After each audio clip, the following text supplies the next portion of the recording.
20000, ये वहां का फोन नंबर है।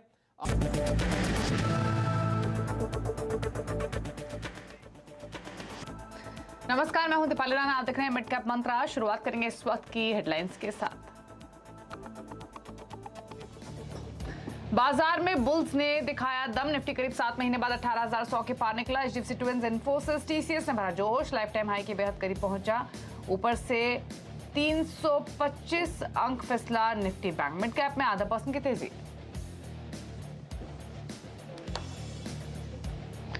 बाजार में चौतरफा खरीदारी का mood, metal, pharma, IT stocks ने भरी रफ्तार, करीब 1.5% की तेजी। ऑटो शेयरों में हल्का दबाव, बैंक स्टॉक्स में भी थोड़ा प्रेशर ऊपरी स्तरों से।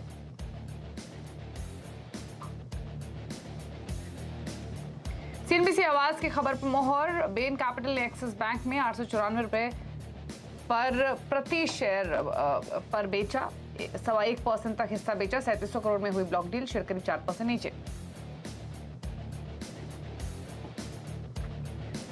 अक्टूबर में मिलीजुली रही ऑटो कंपनियों की बिक्री। मारुति ने बेची अनुमान से कम गाड़ियां, सेमीकंडक्टर की कमी का उत्पादन पर पड़ा असर। बजाज ऑटो की बिक्री घटी लेकिन रही एस्टिमेट से ज्यादा। अशोक लीलैंड की बिक्री उम्मीद से कम। अक्टूबर में टैक्स से जोरदार कमाई, जीएसटी कलेक्शन 1.5 लाख करोड़ रुपए के पार हुआ, इतिहास में दूसरा सबसे बड़ा कलेक्शन।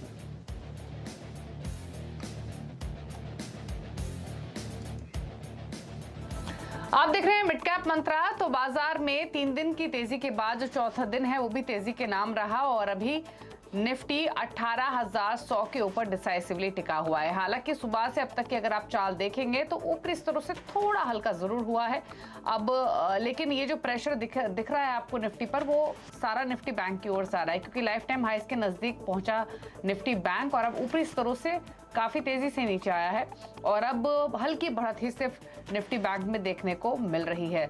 निफ्टी बैंक अब बिल्कुल फ्लैट हो चला है, 41,350 के लेवल्स देखने को मिल रहे हैं। ऊपरी स्तरों से देखेंगे, दिन के ऊपरी स्तरों से, तो यहाँ पर ऑलमोस्ट 350-400 अंकों की कमजोरी आती हुई दिखाई दी है। एक बार मिड कैप का इंडेक्स भी ले आते हैं, मिड कैप के इंडेक्स में क्या रुझान बना हुआ है, क्योंकि यहाँ हमने दिन के ऊपरी स्तर देखे थे अब से कुछ देर पहले और ऑलमोस्ट 0.1% की मजबूती थी, अब सिर्फ 0.5% की मजबूती रहेगी। तो निफ्टी बैंक जितना दबाव तो नहीं दिख रहा ऊपरी स्तरों से, लेकिन थोड़ा हल्का, ये थोड़ा सा वॉलेटाइल आपको मिड कैप इंडेक्स भी फिलहाल दिखाई देगा। इस समय के संकेत क्या, एक बार वो देख लेते हैं क्या कैसे हैं और उसके बाद अब तक का क्या एक्शन रहा मार्केट में, वो आपके सामने लेकर आएंगे।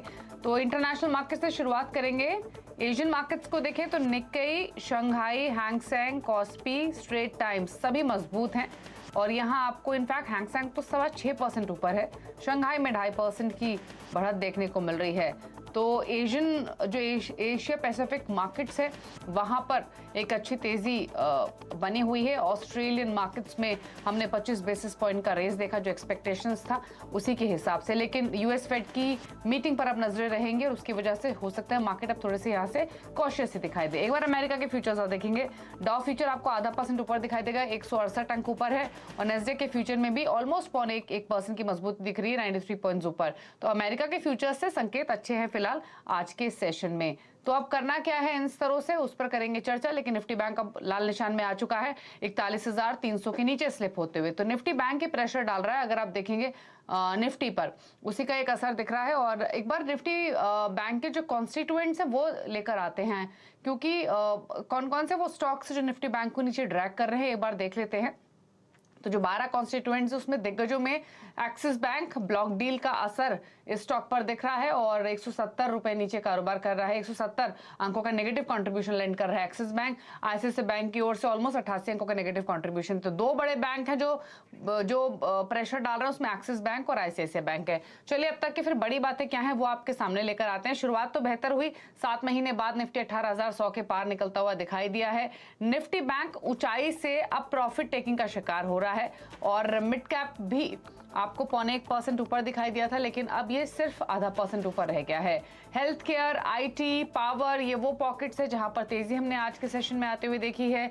अक्टूबर सेल्स नंबर्स जो है वो मिले जुले रहे हैं और मंथ ऑन मंथ बेसिस पे देखेंगे तो आंकड़े कम आए हैं और इसी के कारण आपको ऑटो स्टॉक्स में दबाव देखेगा। आयशर मोटर्स, मारुति सुजुकी सभी अब डे लो पर आ चुके हैं, नुकसान देखने को मिल रहा है इनफैक्ट अब इन स्टॉक्स में। हालांकि मिड कैप्स में कई पॉकेट्स दिखाई देंगी। New economy stocks, sugar stocks, cement stocks, छोटे बैंक्स यहाँ पर तेजी बनी हुई है। तो अब करना क्या है रिमेनिंग सेशन के लिए, इस पर करते हैं बातचीत। प्रकाशगाबा.com के प्रकाश गाबा हमारे साथ मौजूद हैं। गाबा साहब नमस्कार, स्वागत है आपका। संकेत विदेशी बाजारों से ठीक हैं और अमेरिका के फ्यूचर्स भी अच्छे क्यूज दे रहे हैं, लेकिन लगातार चौथा दिन है तेजी का, तो शायद इसीलिए थोड़ी प्रॉफिट टेकिंग दिख रही है, वो भी साफ तौर से निफ्टी बैंक में। अब करना क्या है रिमेनिंग सेशन के लिए निफ्टी बैंक निफ्टी दोनों पर? Good afternoon to you Deepali. ऐसा लगता है कि 4-5 दिनों से जो हमने गैप देखा है उसके हिसाब से लगता है इसीलिए एक प्रॉफिट बुकिंग हो रही है और कुछ नहीं। स्ट्रक्चरली मार्केट अब भी स्ट्रांग है। हाँ, इतना कह सकते हैं कि थोड़ा और डिप मिल सकता है। निफ्टी की बात करें स्पेसिफिकली, अब ट्रेड करें निफ्टी फ्यूचर्स करीब 18,140। पॉसिबल है कि लो लेवल जो कल का क्लोज है 18,000 के आसपास, वहां तक स्लाइड होने की संभावना है। तो यस, थोड़ी प्रॉफिट बुकिंग है और बैंक निफ्टी में भी वही हाल है। उसमें इनफैक्ट बैंक निफ्टी कल का क्लोज को ब्रीच कर चुका फ्यूचर्स, तो पॉसिबल है कि लो लेवल देखेंगे करीब 41,300 के आसपास। तो शायद थोड़ी बिकवाली है, सब तो ऐसा ही रहा। ओके, तो ये निफ्टी बैंक पर, लेकिन अब स्टॉक्स पर आ जाते हैं। गावा साहब ट्रेड्स बताइए कौन से निकाले हैं आपने? स्टॉक जो मुझे पसंद है इस वक्त वो है एस्ट्रल। एस्ट्रल में एक तेजी है। कल मैंने ये कॉल दिया था करीब बीटीएसटी के तौर पर, मुझे अब वो अच्छा लगता है। 2042 पे ट्रेड कर रहा है, इसका टारगेट 2075 फर्स्ट है, फिर 2100 भी पॉसिबल है एस्ट्रल में। यहाँ पर ध्यान देना चाहिए एस्ट्रल में। दूसरा स्टॉक जो मुझे पसंद है इस वक्त वो है एयू बैंक। यहाँ पर भी तेजी है, 611 पे ट्रेड कर रहा है, पॉसिबल है कि 630 देखने को मिल सकते हैं। स्टॉप होगा 600 का एयू बैंक।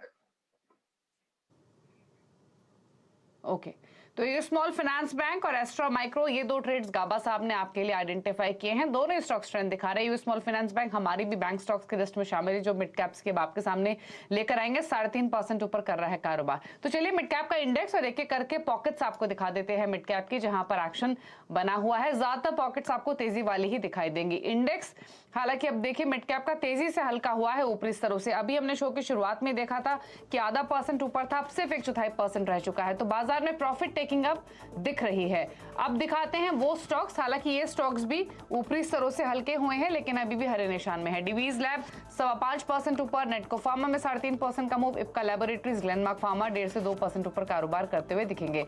आईटी में रामको systems, Datamatics, Birla soft, 63 moons यहां पर 2% तक की तेजी। अगेन ये स्टॉक्स भी 2.5 से थोड़ा नीचे आए हैं मिड कैप इंडेक्स के साथ साथ। पावर शेयर्स में ABB, JSW energy, siemens, NHPC, Torrent power, ये तमाम शेयर्स स्ट्रेंथ दिखाते हुए 3-3.5% तक की आज के सत्र में।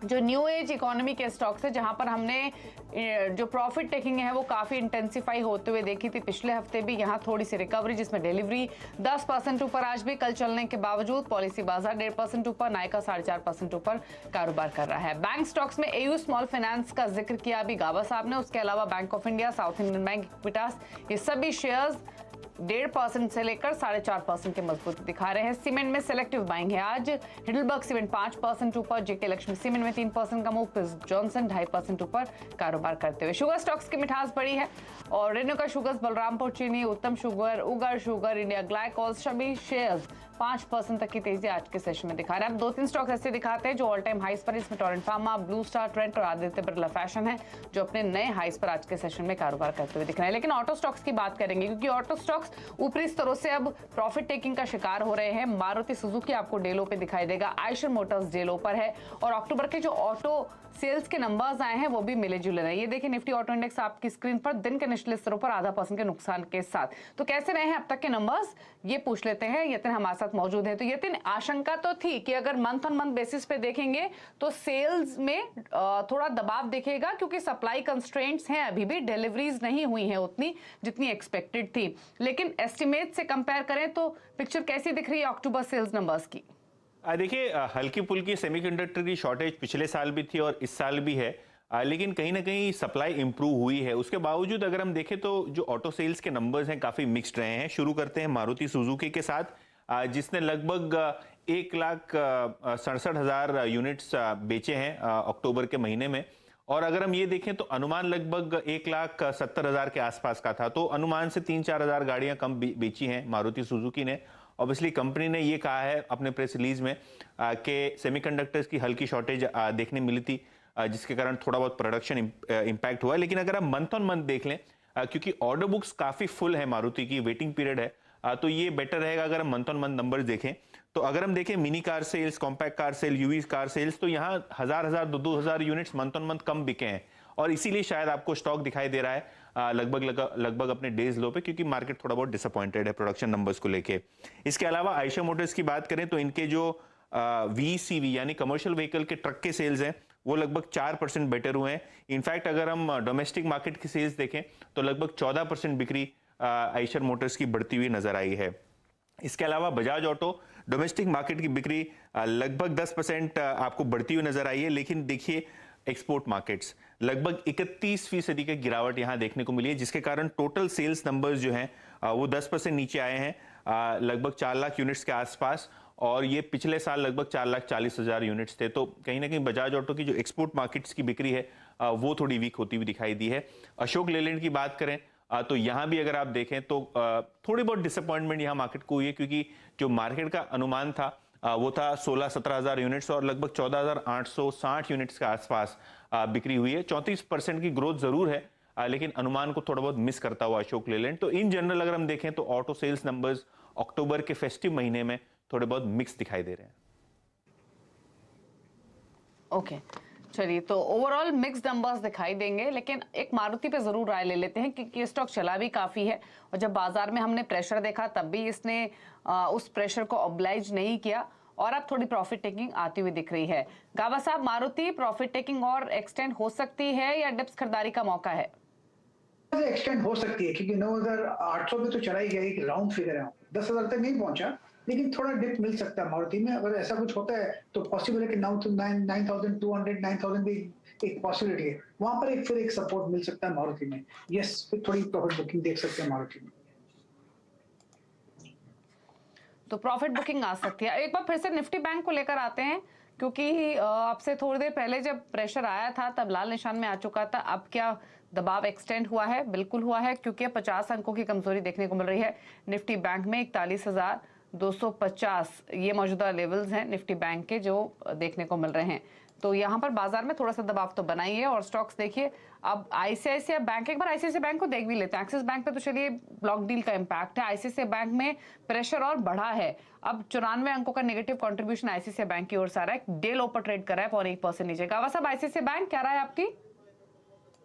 आईसीआईसीआई बैंक लगता है कि ये 4 दिनों से कम गिरावट देख रहे हैं, सेलिंग प्रेशर है, पॉसिबल है कि और लेवल देख सकें। 900 पर ट्रेड कर रहा है, ये राउंड फिगर है, हो सकता है 890, 880 भी पॉसिबल है, उसके लिए स्टॉप होगा 910 आईसीआईसीआई बैंक पर। लेकिन यहाँ पर एक साइडवेज मूव है, क्लियर कट ट्रेंड डाउन नहीं है। ओके, ये साइडवेज मूव है, ट्रेंड डाउन नहीं है, ये व्यू है गावा साहब का। अभी 901, 902 के आसपास कर रहे हैं ट्रेड। लेकिन मिड कैप्स के चलिए कुछ स्टॉक्स लेकर आते हैं जहां पर एक्शन है आज। एक देखिए, आईटीआई लिमिटेड को 116 पर ट्रेड कर रहा है। ये स्टॉक दिन के ऊपरी स्तरों पर आ चुका है और इसमें अब 9-9.5% की बढ़त देखने को मिल रही है। आईटीआई लिमिटेड ये दिन के हाई पॉइंट पर है। गावा साहब, देखिए इस चार्ट को, स्टॉक को, और बताइए क्या सजेशन इन स्तरों से। हायर टाइम फ्रेम बेसिस पर आईटीआई में बहुत स्ट्रेंथ है, पॉसिबल है कि ये स्ट्रेंथ कंटिन्यू हो। ऐसा कुछ होता है तो 120 और 125 ये एक जोन है, 120 एक रीजनेबल लेवल है, वहां तक जा सकता है। अब ट्रेड करा है 115, स्टॉप होना चाहिए 110 का, तो रिस्क रिवॉर्ड रेशियो भी फेवर में, लेकिन थोड़ा वक्त लगेगा उसके लिए आईटीआई। एक स्टॉक और देखते हैं, वो है अदानी एंटरप्राइजेस का। ये भी अब दिन के ऊपरी स्तरों पर आ चुका है, 5.25% की मजबूती है, 3522 के लेवल्स देखने को मिल रहे हैं। और गावा साहब, एक बार इस स्टॉक को भी देखें, एक अच्छा मूव मिला है पिछले कुछ टाइम में, आधा 1 घंटे के दौरान। क्या व्यू इन स्तरों से? अडानी एंटरप्राइजेस का चार्ट बढ़िया है, बहुत कंसोलिडेशन हुआ था करीब 4-5 हफ्तों से, उसके बाद आज ब्रेकआउट मिला अडानी एंटरप्राइजेस में। ट्रेड होना चाहिए यस लॉन्ग साइड, 3,400 का स्टॉप लगाकर चलें। अब ट्रेड करें 3520, पॉसिबल है कि 3,600 जाते हैं। रिस्क रिवॉर्ड रेशियो स्क्यूड है, प्रॉफिट कम है, रिस्क ज्यादा है, इसलिए क्वांटिटी कम कर सकते हैं, लेकिन 3,600 के आसपास प्रॉफिट बुक करना चाहिए, लेकिन 3,400 से कम स्टॉप चलेगा भी नहीं। स्क्यूड रिस्क रिवॉर्ड है, लेकिन ट्रेड बनता है with a smaller quantity. Okay, 3526 के मौजूदा लेवल से 180 रुपए की मजबूती है। चलिए, इसके साथ एक ब्रेक के लिए भी रुक रहे हैं। ब्रेक के उस पर कुछ और ट्रेडिंग आइडियाज पर गावा साहब से चर्चा करेंगे। जल्द वापस आते हैं ब्रेक के बाद।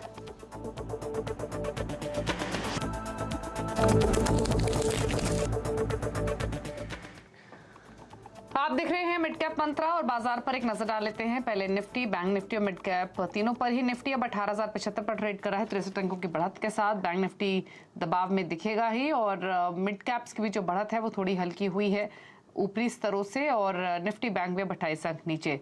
तो ये एक थोड़ी प्रॉफिट टेकिंग है। स्ट्रक्चर यहाँ से वीक नहीं दिख रहा है, गावा साहब ने भी शो की शुरुआत में बताया। लेकिन हाँ, कई स्टॉक्स आइडियाज आपको ऐसे दिखाई देंगे मिड कैप्स में और दिग्गजों में जहां पर एक अच्छा मोमेंटम है। फार्मा में काफी अच्छी तेजी आज के सेशन में है। मिड कैप फार्मा देखेंगे तो Divi's lab, Glenmark pharma, Laurus lab, ये सभी शेयर्स एक अच्छी स्ट्रेंथ आज के सेशन में रिफ्लेक्ट कर रहे हैं। और निफ्टी फार्मा इंडेक्स भी अभी भी 150 अंकों पर कारोबार कर रहा है। डिवीज लैब में 5.25% की मजबूती भी दिन के ऊपरी स्तरों के आसपास ही आ चुका है। लॉरस लैब भी 464, 2.25% की मजबूती आज के सेशन में दिखा रहा है। गाबा साहब एक क्विक कमेंट डिवीज लैब पर। डिवीज लैब पर यस, डिवीज लैब का जो चार्ट है उसके हिसाब से लगता है कि यस अपमूव मिलना चाहिए। बहुत अच्छा अपमूव मिला है। 3750 का स्टॉप लगाना चाहिए। ट्रेड करें 3800 के आसपास, पॉसिबल है कि 3900 आते दिनों में देख सकते हैं। तो रिस्क और रेशियो फेवर में है, यहाँ पर यस दे सकते हैं डिवीज लैब। ओके, चलिए, तो ये रहा डिवीज लैब पर 3796 के मौजूदा लेवल्स हैं। और बाजार की नजर कल से खुलने वाले फ्यूजन माइक्रो फाइनेंस के आईपीओ पर है। आईपीओ में 4 नवंबर तक निवेशक पैसा लगा सकते हैं और कंपनी ने इशू का प्राइस बैंड 350 से 368 तय किया है। इशू के बारे में ज्यादा जानकारी लेने के लिए हमारे संवाददाता केतन जोशी ने बात की कंपनी के एमडी और सीईओ देवेश सचदेव से। फ्यूजन माइक्रो फाइनेंस के एमडी एंड सीईओ सचदेव साहब इस वक्त हमारे साथ है। सर बताइए कि कितना बड़ा आईपीओ है और कितनी उम्मीद है? देखिए, ये आईपीओ जो है 1103 करोड़ का आईपीओ है। इसमें 600 करोड़ इसमें प्राइमरी है, बाकी 503 करोड़ इसमें ओएफएस है। और फ्यूजन माइक्रो फाइनेंस के बारे में थोड़ा बताना चाहूँगा कि हम इस समय एनबीएफसी एमएफआई सेक्टर के अंदर सेकेंड लार्जेस्ट कंपनी है। हमारे करीब 2.9 मिलियन 29 लाख हमारे वुमेन बोरोवर्स हैं। हमारी 1000 के करीब ब्रांचेस हैं। हम 19 जो है राज्यों में काम करते हैं। करीब 377 डिस्ट्रिक्ट्स में हम काम करते हैं। और हमारा पोर्टफोलियो आउटस्टैंडिंग जो एज ऑफ जून इस 7400 करोड़ है। जो हमारा कस्टमर बेस है वो इस समय एनबीएफसी एमएफआई सेक्टर में सबसे लार्जेस्ट कस्टमर बेस है। और हमने इस पिछले 10-12 साल में हम शुरू हुए थे और हम इस समय यंगेस्ट कंपनी हैं 2010 के बाद जो हम शुरू हुए हैं, जो इस स्केल पर पहुंच पाई है।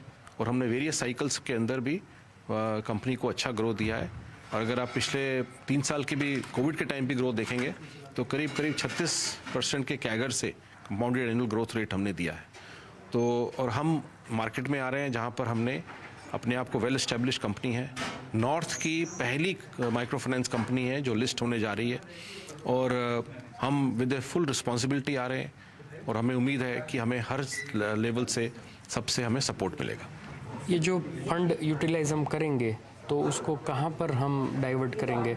क्या एक्सपेंशन का प्लान है?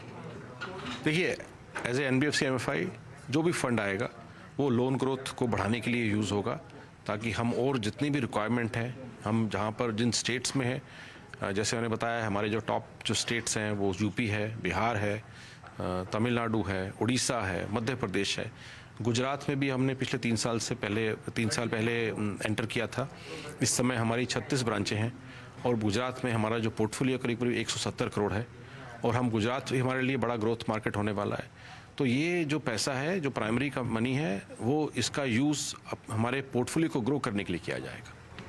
कितना बड़ा पोटेंशियल आप देखते हैं और कंपनी का टॉप लाइन और बॉटम लाइन अब तक कितना रहा है और आगे क्या उम्मीद है? अब देखिए, अगर हमें लगता है कि माइक्रो फाइनेंस का पोटेंशियल बहुत ज़्यादा है। अभी बहुत सारे ऐसे एरिया हैं जहाँ पर अभी तक माइक्रो फाइनेंस पहुँच नहीं पाया है। लोग अभी भी इनफॉर्मल सोर्सेज से पैसा लेते हैं और हम कम्प्लीटली रेगुलेटेड हैं। डोर स्टेप सर्विस है, कोई कोलेक्ट्रल नहीं लेते हैं और हर छोटे छोटे ग्रामीण क्षेत्रों में हम काम करते हैं। तो अभी इसमें मुझे लगता है कि बहुत सारा पोटेंशियल है। और जैसा कि मोदी जी का भी विज़न है कि ग्रामीण क्षेत्रों को आगे बढ़ाना, छोटे एंटरप्राइज को आगे बढ़ाना, उसमें I think fusion micro finance एक बड़ा सिग्निफिकेंट रोल वो करेगा। मैं प्रॉफिट की बात करूं, इस क्वार्टर 1 में हमने 75 करोड़ का प्रॉफिट दिया है और अगर 3 साल से हमारा टॉप लाइन हर साल बढ़ रहा है और हमें उम्मीद है कि हम सस्टेनेबल तरीके से आगे चलाएंगे। कितने परसेंट में बढ़ रहा है टॉप लाइन? हाँ, देखिए, जो पिछली बार हमने जो हमारा टॉप लाइन बढ़ा है करीब 15 से 20% के से हर साल बढ़ रहा है। तो फ्यूजन माइक्रो के मैनेजमेंट से बातचीत आपने सुनी जो केतन ने की। कल से आईपीओ ओपन होगा और डिटेल्स आपको अभी बताई गई। लेकिन अब आगे बढ़ते हुए खिलाड़ी नंबर 1 का अपडेट लेकर आते हैं। निर्बंध सिक्योरिटीज के नीरव छेदा, वेवस्ट्रैटेजी.com के सीईओ आशीष क्याल और अरविंद कैपिटल मार्केट्स के रत्नेश गोयल के बीच मुकाबला हो रहा है। पहले चेंजेस दिखा देते हैं। एग्जिट किया है नीरव छेदा ने मुथूट फाइनेंस से 1068 के लेवल्स पर 1250 के हालांकि इनके टारगेट्स थे और 1040 का एक स्टॉप लॉस इन्होंने रेकमेंड किया था। इसके अलावा इंजीनियर्स इंडिया लिमिटेड यहाँ पे प्रॉफिट बुक किए 71.65, ये लेवल्स हैं जहां एग्जिट किया पोजीशन, ऑल्दो टारगेट इनके 82 रुपीज के थे। रत्नेश गोयल का पोर्टफोलियो के बदलाव दिखा देते हैं अब आपको। रत्नेश गोयल ने टोरेंट फार्मा यहाँ प्रॉफिट्स बुक किए हैं 1700 के लेवल्स पर, ऑल्दो जो टारगेट्स थे वो 1850 के थे रत्नेश गोयल के। और साथ ही रत्नेश गोयल ने टाटा मोटर्स डीवीआर ये एक ट्रेड ऐड किया है बाय करने के लिए। 280 के टारगेट रहेंगे, 225 का स्टॉप लॉस और जो मौजूदा लेवल है वो 244 रुपए के आसपास का है। आशीष क्याल ने जेएसडब्ल्यू एनर्जी यहाँ प्रॉफिट्स लिए हैं 345 के लेवल्स पर और टारगेट इनके 366 के थे, 345 से पोजीशन को एग्जिट किया है। तो ये एक अपडेट है। अब दिखा देते हैं रिटर्न की स्थिति। मुनाफे के मीटर में लीड कर रहे हैं आशीष क्याल 4.5% के रिटर्न के साथ। रत्नेश गोयल का पोर्टफोलियो 3.25% के रिटर्न दे रहा है और नीरव छेदा का पोर्टफोलियो 1.5-2% के रिटर्न लेंड कर रहा है। तो यह है खिलाड़ी नंबर 1 का अपडेट। रुक रहे हैं ब्रेक के लिए। ब्रेक के उस पर आप देखिए नया कंपनी और नया कंपनी में आज हम बात करेंगे सीसीएल प्रोडक्ट्स के सीईओ प्रवीण जयपुरिया से। एक ब्रेक के बाद नमस्कार।